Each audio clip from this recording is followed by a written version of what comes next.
예수님이 오늘 비유의 말씀을 해주고 계셔요. 오늘 말씀해 보니까 12절에 이런 말씀이 나오네요. 함께 읽어봅시다.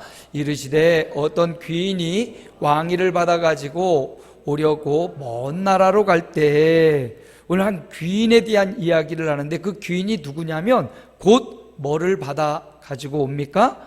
왕위를 받아 오시는 분이에요. 처음 오신 예수님은 베들레헴 말구에 나셨습니다. 초라한 모습이에요. 가난한 목수의 아들로 사셨습니다. 누가 봐도 그렇게 유명한 사람 아니에요. 다윗의 자손이라는 거 하나 빼면 뭐 특별히 유명하고 훌륭한 모습 없습니다. 그런데 여러분, 예수님은 이 땅에 오시는 초림의 목적은 뭐 군림하는 왕으로 오실 목적이 아니라 우리를 구원하려고 속죄 제물이 되려고 오신 겁니다. 그래서 그 모습은 가장 낮은 곳에, 가장 낮은 사람도 예수님을 만나기 쉬운 그 자리에 오신 거예요. 만약에 왕궁에 예수님이 오셨다면 저 가난한 사람이 어떻게 예수님을 믿고 구원받을 길이 있겠어요? 가장 낮은 곳에 오셔야 가장 낮은 사람부터 높은 사람까지 이분을 만나기 쉽고 이분의 메시지를 들을 수 있기 때문에, 그래서 예수님을요 어린 양과 사자로 비유를 합니다. 어린 양은 이스라엘 백성들이 하나님 앞에 예배할 때 속죄의 제물로 그 양의 목을 따서 피를 다 빼고 그 양을 이게 기도해서 내 죄를 다 양에게 전가시킨 다음에 그 양을 제물로 하나님 앞에 드려서 내가 용서받는 겁니다. 그래서 이스라엘 제사에서 어린 양은 반드시 중요한 거예요. 그 양이 대신 죽어 내가 용서받기 때문에 예수님이 바로 이 어린 양으로 오신 분입니다. 가장 초라하고 연약한 모습으로 우리 주님이 이 땅에 오셔가지고 어린 양이 되어서 우리를 위해 당당히 십자가에서 아무런 반항과 저항을 하지 않고 죽으셨어요. 양이 그렇다면서요, 내 집에서 키우는 양도 그를 잡으려고 이렇게 데려다 놓고 목을 딱 밟으면 반항하고 하는 게 아니라 가만히 있는 게 양이래요. 참 신기하죠? 반항할 만도 한데 아무 저항이나 반항 없이 주인이 그 털도 깎고 마지막 그 떼에서 딱 죽일 때 그대로 있다가 반항하지 않고 죽는데, 우리 주님이 어린 양으로 오신 주님이 그렇게 아무런 반항과 저항 없이 어린 양으로 우리의 속죄 제물이 되어서 너 대신 내가 죽어줄게, 너 대신, 너의 죄 대신 내가 그 죄값을 치러줄게, 어린 양으로 오셨어요. 그런데 예수님은 어린 양으로 오시고 끝나지 않습니다. 다시금 오실 건데, 주님은 다시 오시는데 다시 오시는 주님의 모습은 사자의 모습으로 오시는 거예요. 밀림의 왕 사자, 밀림의 질서를 유지하고 다스리는 사자. 그렇다고 사자가 배고프다고 자기 먹을 거 딱 잡지 배부른데도 막 잡아서 먹지 않죠. 자연에 있지는 동물들은 자기가 먹을 만큼만 딱 먹고 또 배고프면 또 가서 잡아먹죠. 이게 밀림의 자연의 법칙인데, 예수님은 만왕의 왕으로 사자의 왕의 권세를 갖고 이 땅에 오신다고.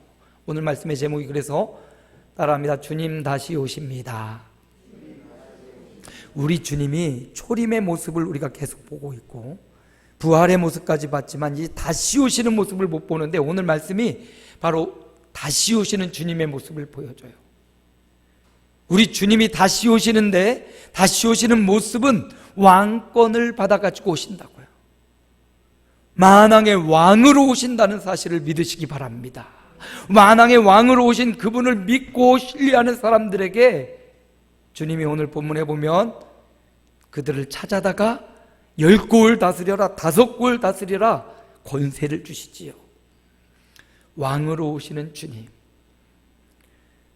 세상에 왕은 완전히 정의롭고 완전히 공의로울 수가 없어요. 그렇죠. 주중에 우리 윤석열 대통령이 장관 한 명을 발표했는데 또 검사 출신이라고 정말 우리가 생각했던 대로 검찰공화국을 만들 것 같다고 말들이 많죠. 나름대로 가장 유능하고 실력에 맞는 사람을 등용했다라고 하는데, 많은 사람들은 그렇게 보는, 순수하게 이렇게 봐주지 않는 세력도 많아요. 그래서 세상의 정치나 세상의 경제, 세상의 왕은 완벽하게 공의로울 수도 없고 완벽하게 정의로울 수도 없어요. 그런데 우리에게 오시는 주님은, 왕으로 다시 오실 주님은 완벽하게 정의롭고 완벽하게 공의로우신 분이십니다. 그 어느 한 사람 억울해하지 않게. 주중에 또 안타까운 사건이 있었죠. 대구에서 상대편 변호인 사무실에 가가지고 뭘 뿌렸는지 자기도 죽고 거기 사람이 7명이나 죽었다고. 재판 결과, 변호사가 무슨 죄가 있어요. 상대편 변호해 줄 따름이고 수임료 받고 하는 일인데, 그 재판 결과가 자신의 생각대로 안 나왔다고, 자신이 투자한 돈 돌려받지 못했다고 판결을 수용하지 못합니다. 그리고 개인적으로 가서 사무실에 불내고, 정작 그 당사자 재판 그 변호인은 딴 데 있었다고 하죠. 재판이 마음에 들지 않다고, 공정하지 않다고. 세상 재판이 어떻게 정확하게 공정할 수가 있고, 사람마다 그렇죠. 죄 지은 거는 죄값을 조금 치르려고 하고, 좋은 일을 한 것은 이만큼 뻥튀기 튀겨서 인정받고 싶은 게 사람 심리잖아요. 그러니까 이 땅에서는 완벽한 정의와 공의가 있을 수 없어요. 그러니까 포기하고, 그러니까 손 놔버리자, 이거 아니고요. 그러니까 완벽히 정의롭고 공의로우신, 한 명도 억울하다고 할 일이 없는 우리 주님이 그런 왕으로 다시 오신다는 사실입니다. 믿으십니까? 그 누구도 억울해하지 않아요. 범죄하고 악한 일을 지은 사람도 저건 말이야 완벽히 막 세상과 완전히 격리를 하고 죽여야지 막 그런 마음 드는 사람 있잖아요. 저건 지은 죄에 비해서 형이 너무 형량이 적은 것 같아. 우리 생각이 그렇잖아요. 근데 우리 하나님, 우리 주님이 만왕의 왕으로 오실 때는 죄에 대한 완벽히 그 죄가를 합당하게 갚아주시고요, 선한 일, 하나님의 일을 한 사람은 신기하게 죄는 그대로 갚는데, 하나님의 일, 주의 일을 한 사람은 30배, 아멘 없어요? 60배, 100배로 갚아주신대요. 얼마나 수지가 맞아요. 30배, 60배, 100배예요. 하나님의 일은, 범죄한 것은 그 지은 죄대로 형량을 받아요. 완벽히 공의로우신 주님, 그 한 사람도 억울함이 없고 송사, 재심을 청구하지 않는 완벽한 왕이 다스리시는 그 나라, 우리 주님이 왕으로 다시 오십니다. 그러므로 이제 이 왕으로 오시는 그분을 우리가 어떻게 맞이할 것이냐. 다윗은 이렇게 해요. 145편 시편 1절에 함께 읽어봅시다. 왕이신 나의 하나님이요, 내가 주를 높이고 영원히 주의 이름을 송축하리이다. 아멘. 왕이신 나의 하나님, 같이 좀 불러주세요. 내가 주를 높이고 영원히 주의 이름을 송축하리이다.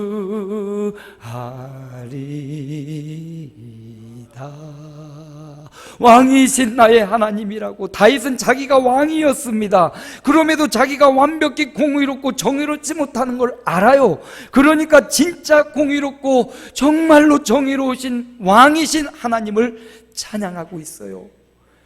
내가 주를 높이겠습니다.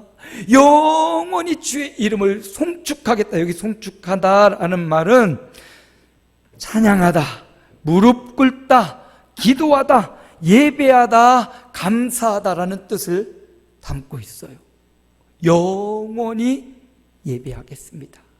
영원히 무릎 꿇겠습니다. 영원히 찬양하겠습니다. 그런데 성경에 오늘 본문에 보면 그 왕됨을 원하지 아니하던 사람들이 나와요. 그들이 그 백성이 그를 미워하여 사자를 뒤로 보내어 이르되 우리는 이 사람이 우리의 왕됨을 원하지 아니하니이다. 이렇게 예수님의 왕되심을 싫어하고 미워하는 자들도 있더라는 거지요. 그들의 최후는 다음 주에 살펴보겠습니다. 오늘 우리가 중요하죠. 오늘 함께 예배하는 저와 여러분은 왕으로 오실 주님을, 왕이신 나의 하나님, 내가 주님을 높이겠습니다. 영원히 주님을 송축하고 감사하고 기도하고 찬양하겠습니다. 이렇게 주님을 환영하고 인정하고 모셔드리고 우리 주님을 높이는 저와 여러분의 생애가 되시기를 축복합니다. 이렇게 우리 주님은 왕으로 다시 오실 겁니다. 그런데 오늘 말씀해 보니까 이런 말씀이 나와요. 12절입니다. 다시 한번 읽어볼까요?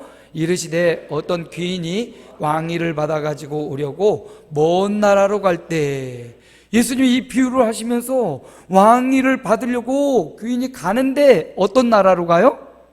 먼 나라 하면 어떤 생각이 드십니까? 시간이 금방 오겠구나 생각 들어요? 좀 걸리겠구나.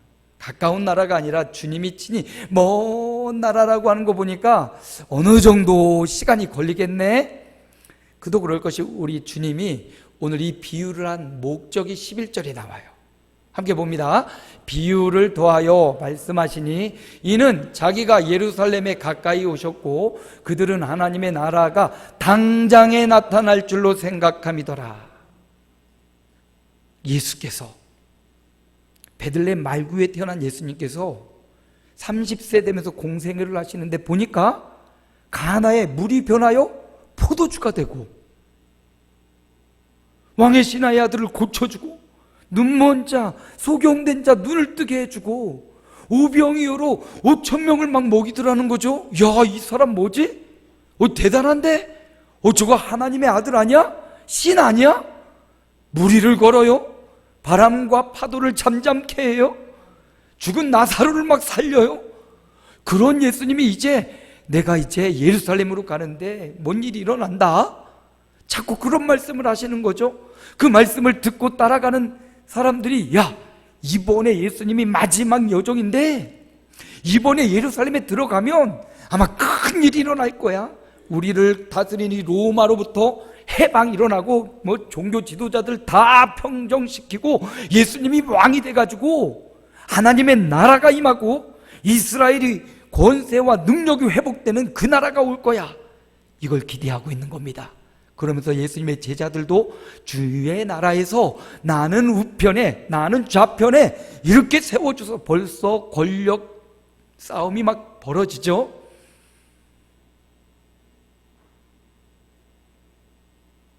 요즘 한참 국민의힘의 권력 전쟁이 일어나는 것 같은데, 뭐 하나 권력 차지하면 정말 어떻게든 그 권력을 쥐려고, 지금 예수님이, 그 살아계신 하나님의 아들 예수님이, 그 위대하고 기적의 예수님이 지금 예루살렘으로 들어가니까 하나님 나라가 이제 곧 온다, 이렇게 오해하고 있어요.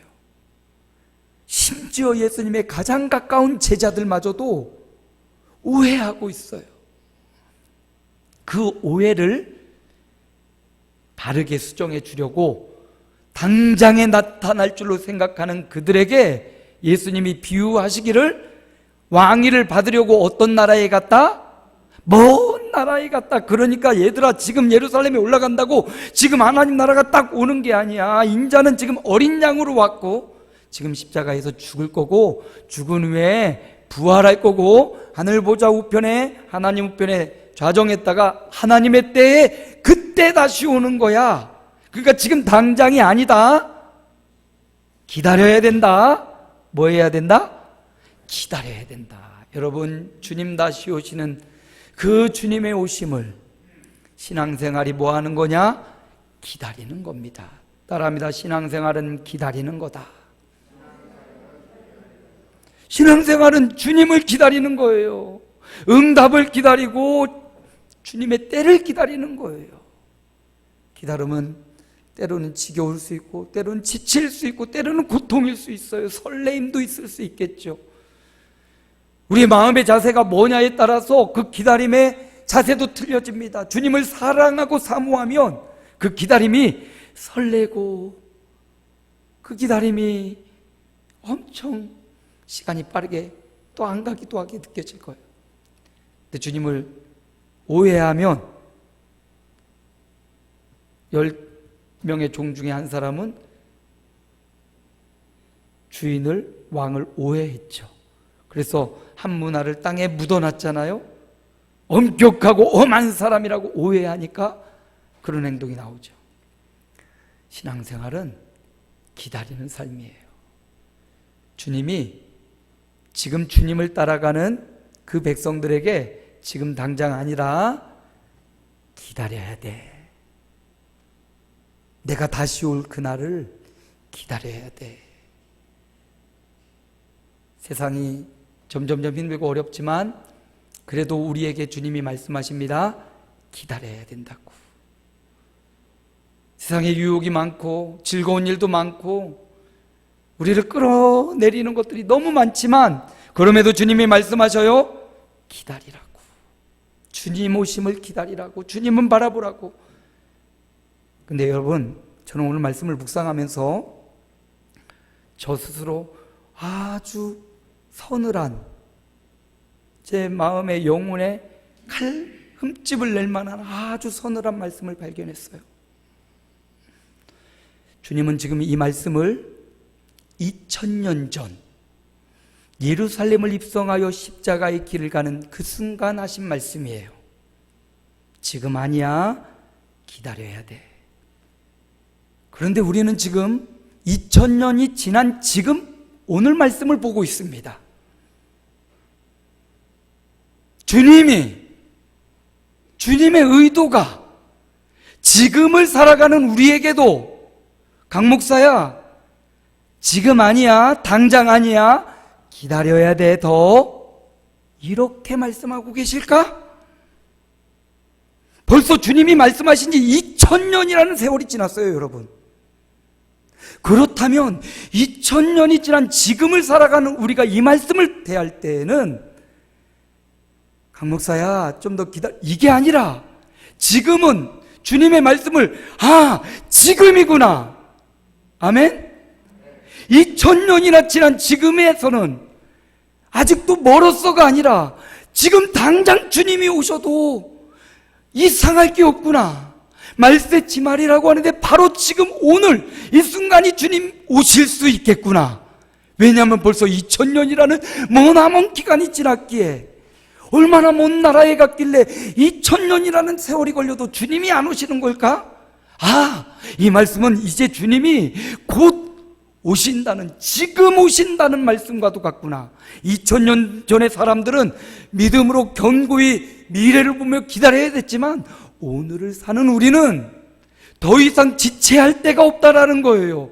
더 이상 세상에, 더 이상 다른 곳에 눈 돌릴 틈이 없다는 거예요. 지금은 정말 당장 오늘 주님이 오시더라도, 이 밤에 내 생명이 끝나더라도 주님을 맞이할 수 있는 그런 기다림이 필요하다는 말씀, 제 마음에 와닿습니다. 그렇구나. 지금 주님이 오시겠다는 말씀이구나. 지금 이 순간을 소중하게 기다려야겠구나. 지금입니다, 여러분. 먼 나라 갔다가 벌써 오실 때가 지났어요. 지금 오셔도 하나도 이상하지 않습니다. 그러므로 여러분, 우리가 주님이 곧 오시겠구나 라는 마음으로 주를 기다리시기를 축원합니다. 근데 이 기다림 뭐 하면서 기다릴까요? 주님이 그래 내가 먼 나라 갔다 올 때가 기다려야 했는데 뭐 하면서 기다릴까요? 그냥 멍하니 기다릴까요? 그냥 세월을 어성하면서 기다릴까요? 아니요, 우리 주님은 13절에 이렇게 말씀하셨어요. 함께 읽어봅시다. 그 종 열을 불러 온 은하 열문화를 주며 이르되 내가 돌아올 때까지 장사하라 하니라. 뭐 하라고요? 장사하래요. 장사하라. 이 언어를 살펴보니까 이 장사하다라는 말은 사업하다 라는 의미를 갖고 있어요. 선한 사업을 하라. 주인인 이가 종 10명에게 똑같이 한 명씩 한 문화씩을 나눠주고 내 일을 하라, 이 말이거든요. 어떤 기다림이냐? 놀면서 막연하게 기다리는 기다림이 아니라 명확한 목적을 갖고 장사하라, 사업하라, 주님의 선한 일을 하라. 저와 여러분이 분명히 다시 오신 주님, 당장이라도 오실 주님, 그분을 기다리면서 지금 해야 될 일이 있다면 주님의 일을 하는 거예요. 그들이 고백해요. 주인이 왕위를 받아가지고 돌아와서 가장 먼저 한 일이 뭡니까? 가장 먼저 한 일이 나를 배반하고 나를 공격했던 그 대적을 데려와라, 이거 아니었어요? 왕위를 받아가지고 제일 먼저 한 일이 그 열종을 데려와라. 내가 선한 사업하라고 한 문화씩 준 그들을 데려와라. 이게 가장 궁금했다는 거예요, 주님은. 그리고 가장 먼저 그들에게 어떻게 했느냐?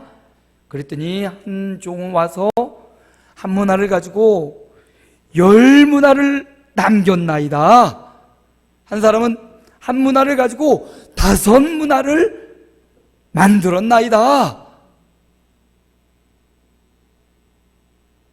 주님이 주의 일한 그 종들에게 달란트 비유는 5달란트, 3달란트, 1달란트 줬죠. 다르게 줬어요. 근데 오늘 이 문화 비유는 10명의 중에게 똑같이 한 문화씩을 줬어요. 똑같은 양을 줬다는 말이죠. 그리고 그것 가지고 사업하고 장사해서 남겨왔어요. 오늘 우리에게도 달란트 비유와 조금 다르지만 하나님이 우리에게 하나님을 섬길 수 있는 하나의 문화를 주셨어요. 이 문화는 노동자의 60일 품값이라고 해요. 그러니까 오늘 노동자의 2달 월급이죠. 조금 많이, 보통 보니까 한 500 정도 받으면 조금 많이 받는 축에 속하는 것 같아요.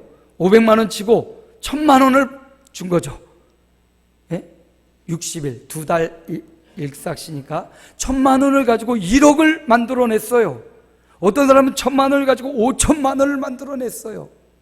그렇게 주님의 일, 그들이 고백하기를 주인, 당신의 것으로, 이렇게 말해요. 당신의 문화로 내가 열을 남겼습니다. 주님이 주신, 주인이 주신 그것으로 선한 일, 주의 일을 해서 10배로 혹은 5배로 남긴 그들에게 하시는 주님의 말씀, 함께 읽어봅시다. 17절입니다.